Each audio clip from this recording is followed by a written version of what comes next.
for? Where is he? What an incredible, incredible leader, American leader. I want to congratulate and thank all the leaders who have been a part of today. Congresswoman Debbie Mercasel-Powell, thank you for welcoming us to your district. Magdala Orioles, Fat Joe, Jose Andres, and of course, Sergeant Paul Cruz. Thank you all. There's the Congresswoman. Thank you all. Okay, you guys ready to do this? We're going to do this. We're going to do this.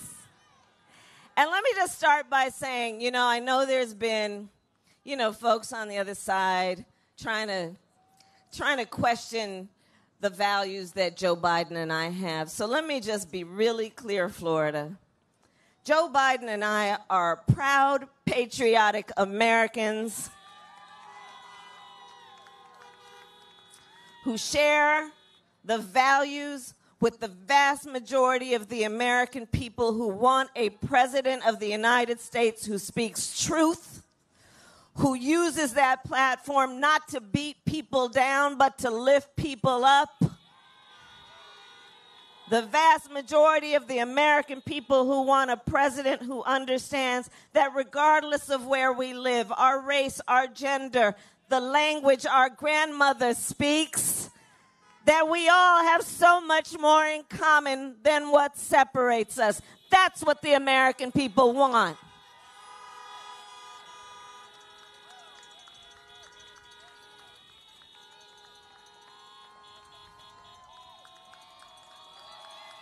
That's what we want. So there's so much at stake, guys. So much at stake. And Florida's been so hard hit. I think that we're dealing right now with 4 crises that have all happened at the same time. We're dealing with this coronavirus, this pandemic, right?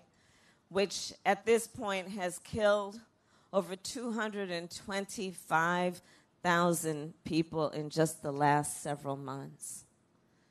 People who tragically, in many cases, were alone because of the nature of the virus, couldn't have family with them to hold their hands in their last hours and minutes on earth. This pandemic that has afflicted 9 million people in our country, who, by the way, will likely experience long-term health impacts. Doctors are talking about things like lung scarring. We are looking at a moment where there has been such tragedy in terms of loss of life, a mass casualty event that could only be compared to World War II.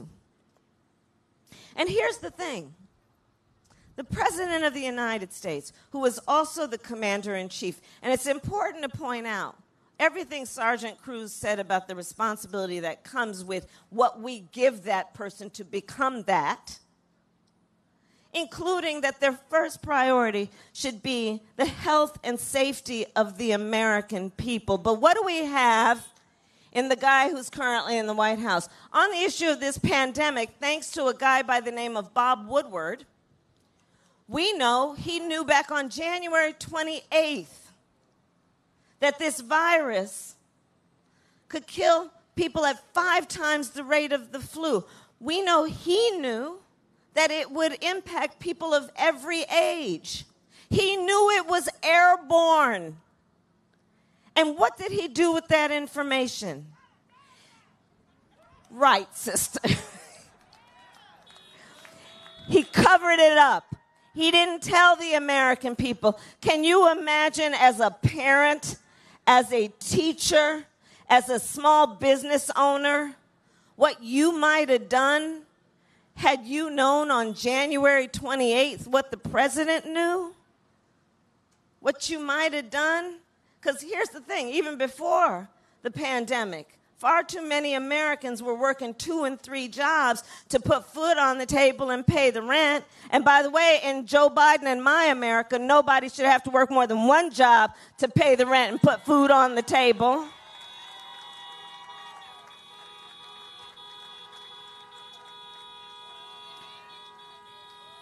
how people might have prepared. How people might have prepared, knowing that even before the pandemic, most families don't have even $1,000 in savings. And if folks had known the predictable, which is that we might have to isolate, we may have to shut things down for a little bit, people could have saved up. How people could have prepared. Buying an extra couple rolls of toilet paper. But they sat on that information. And now, in the midst of this public health crisis, Donald Trump with his boy Bill Barr are in the United States Supreme Court suing to get rid of Obamacare, the Affordable Care Act that President Obama, together with Joe Biden, brought to America and covered over 20 million people, including people with pre-existing conditions.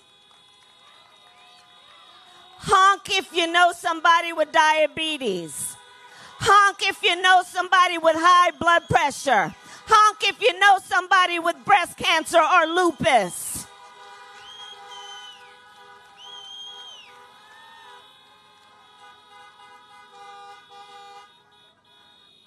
And they're trying to take it away.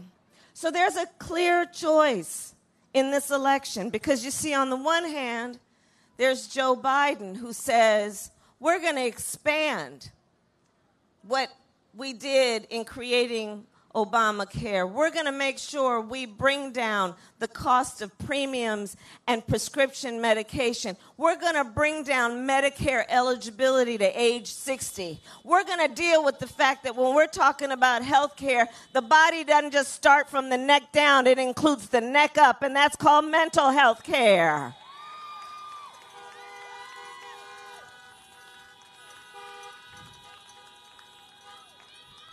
A clear choice in this election. A clear choice. This pandemic has resulted in an economic disaster that is being compared to the Great Depression. Over 30 million people in just the last several months have filed for unemployment. Here in Florida, 1 in 9 households is describing their household as having been hungry. Here in Florida, 1 in 7 households is describing having a difficult time or finding it impossible to pay rent. Here in Florida, 1 in 4 small businesses is out of business, likely never to be able to reopen. And what does Donald Trump say? We're rounding the corner. But here's the thing on the economy. So on the one hand, you have Joe Biden, who when asked, how's the economy doing, always asks the question, well, tell me how working people are doing. Tell me how working families are doing. Which is why Joe Biden will not increase taxes on anyone making under $400,000 a year. Will bring down middle-class taxes, will put in place a policy where if you have children, you will pay no more than 7% of your income in child care. We will have a tax credit for first-time home buyers of $15,000, knowing that will help with down payment and closing costs. And on the other hand, you have Donald Trump, who when asked, yes, baby, who when asked about the economy, asks, well, how's the stock market doing? Asks, how are rich people doing? Which is why, as one of his first orders of business, he passed a tax cut for the top 1% and the biggest corporations in America, which will cause us to have to deal with a $2 trillion deficit. Well, with your help, Florida, over these next 3 days, when and God willing, if we win, Joe Biden and I are about to get rid of that tax cut and invest that money in working people, Invest that money in building back up our infrastructure, repairing our roads and bridges, investing in renewable energy and the creation of millions of jobs, investing in our students who come from families that have less than $125,000 so you can go to a 4-year state college free or an HBCU free.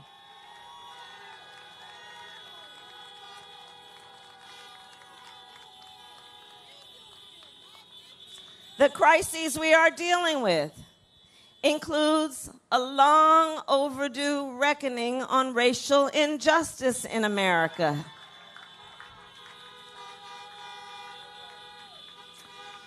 And on the one hand, you have Joe Biden, who, being a student of American history and having the courage to speak truth, can say and speak the phrase, Black Lives Matter.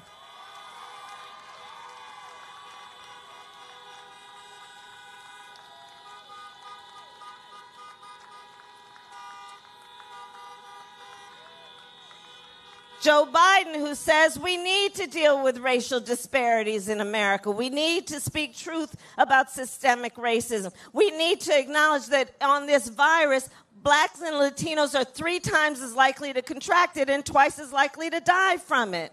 We need to speak truth about disparities in our healthcare system when Black women are 3 to 4 times more likely to die in connection with childbirth than other women. We need to speak truth about a criminal justice system and reform that system and decriminalize marijuana and expunge the records of people who have been convicted of marijuana offenses and shut down private prisons and end cash bail, because it is not only a criminal justice issue, it is an economic justice issue.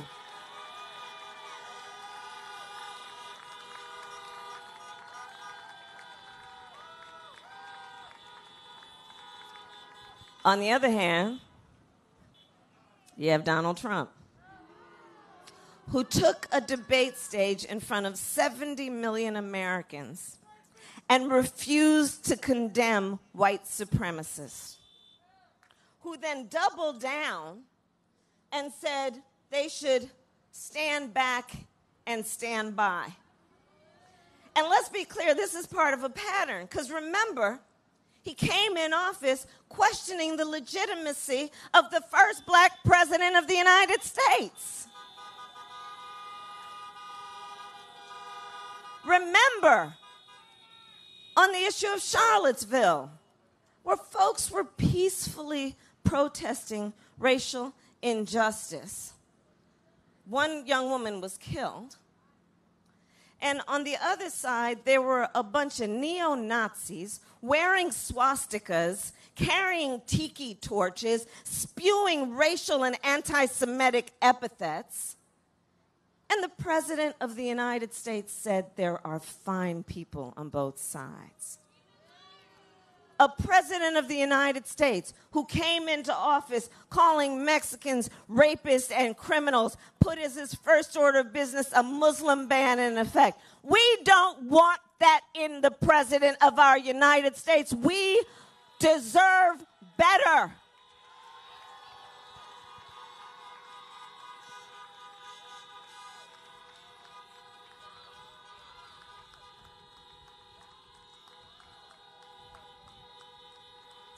We want a President of the United States who understands you want to measure the strength of anyone.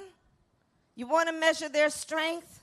You measure a person's strength not by who they beat down, but who they lift up.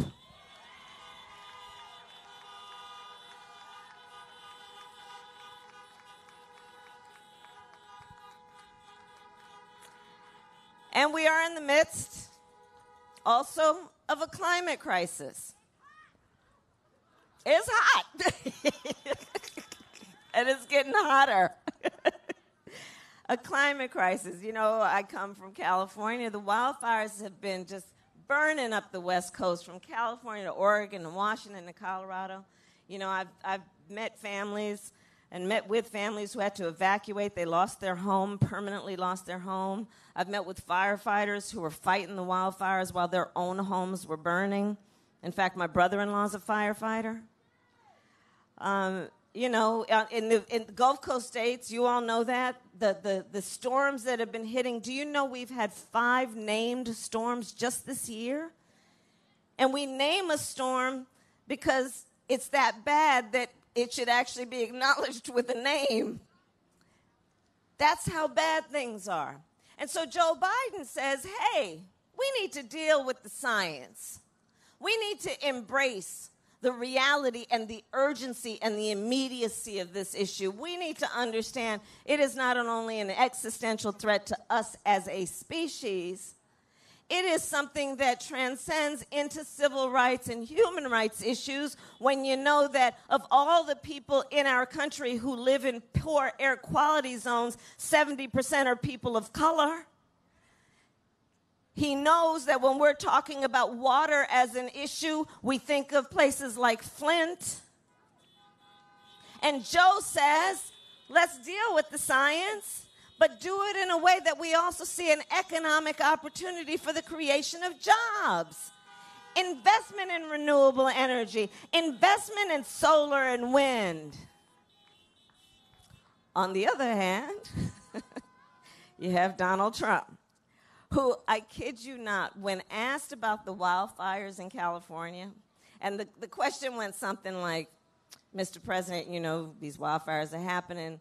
The scientists are telling us that there are extreme changes in the climate, that there's a connection also with human behaviors. Do you know that the President of the United States responded by saying, science doesn't know? The President of the United States. Well, here's the thing, Mr. President, science does know, and so does the leading science magazine that endorsed Joe Biden for President of the United States.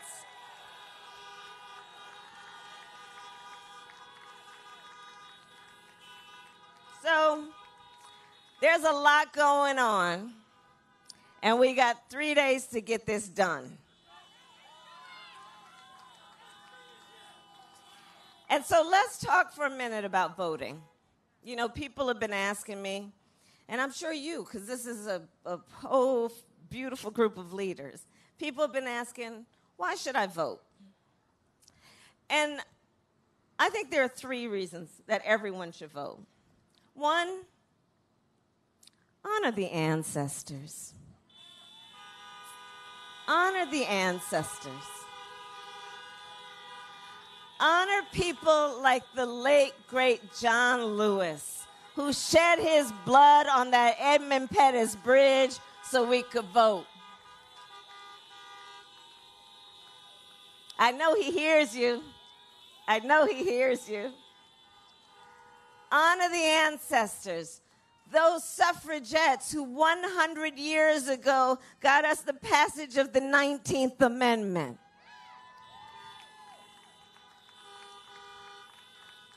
But let's always speak truth. Black women couldn't vote until 1965, so there is that.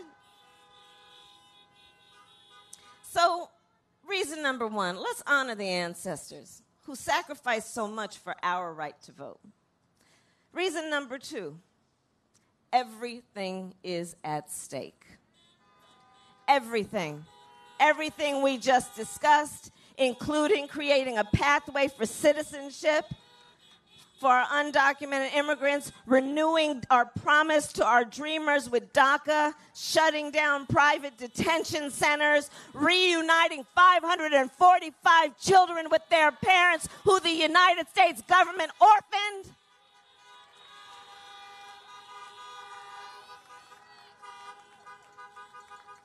There's every reason to vote in terms of what's at stake. And then here's the last point that I'd make as reason number 3, including that America's future is at stake. I'm traveling all over the country. This is I don't know how many times I've been to Florida since I've been on the ticket, and many times before that. Thank you, Debbie. All over our country, people are putting in place laws and procedures to make it difficult for us to vote, making it confusing to vote, you know, purging voter rolls, passing laws to suppress the vote, picking up drop boxes. I was in Houston yesterday, a county of 11 million people with one drop box. Trying to make it confusing in different places in Florida, different days, right? Different envelopes you got to fill out and who's going to sign them. The president of the United States who took the stage at the debate and openly attempted to suppress the vote. So here's the thing. When we look at where we are in terms of these powerful people who are trying to, and we're not going to be distracted by what's at hand. We're not going to be distracted by the stakes. We're not going to be distracted. We know what we have to do.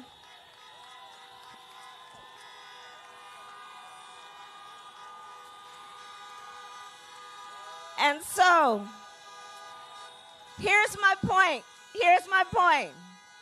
You gotta ask, why are these powerful people trying to make it so difficult for us to vote? And I will tell you, I believe the reason they're trying to make it difficult and confusing for us to vote is because they know our power.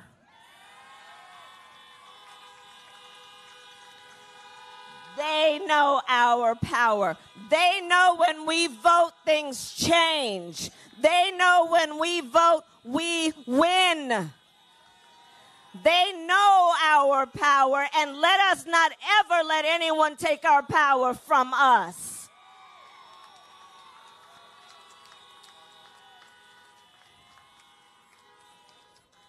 And so my last point, Miami, is this. This moment will pass. And years from now, our children, our grandchildren will ask us, where were you at that moment? And what we will tell them is so much more than just how we felt. We are going to tell them what we did. We are going to tell them we organized, we mobilized, we stood in line, we emailed and texted and called everybody we knew multiple times till they got sick of us, but we knew they'd get over it. And we will tell them we elected Joe Biden the next president of the United States. Thank you, Miami. Gracias.